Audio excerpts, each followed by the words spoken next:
Hello, my name is Ann Magnuson, and this video will show you my favorite features of Desmos. I teach pre-calculus exclusively online.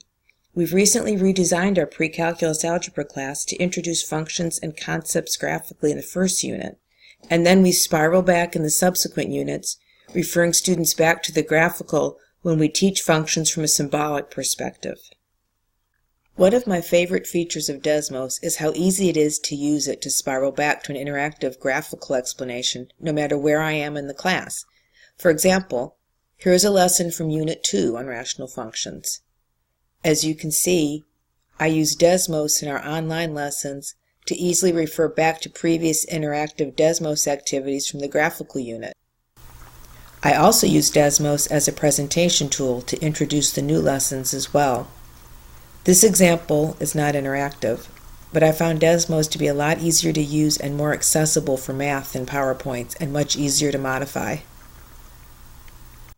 Another favorite feature is simply being able to share graphs quickly and effectively communicate with students visually.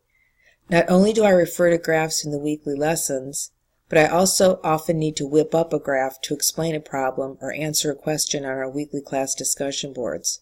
As you can see here in one of our weekly discussion boards, my students use it this way too. Here's one of my weekly discussion boards where students choose a problem to do for the class. When I need to answer a question or correct a student, I often like to refer to a graph. Sometimes it's best if they can manipulate it, and other times it can just be static. Either way, Desmos provides a quick, easy, and super user-friendly way to accomplish this.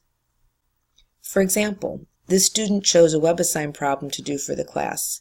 His symbolic manipulation's fine, but what a great problem to show what's really happening with this parabola and the average rate of change. When I reply to this post, I can open another tab in my browser and quickly graph f of x equals 6x squared and show the secant line between x equals -8 and x equals 8. I can take it a step further by introducing sliders a and b and letting them vary between -8 and 8, to show the students reading this reply that the average rate of change formula that they're simply plugging values into is actually showing us the slope of the secant, and they can manipulate the points to see that.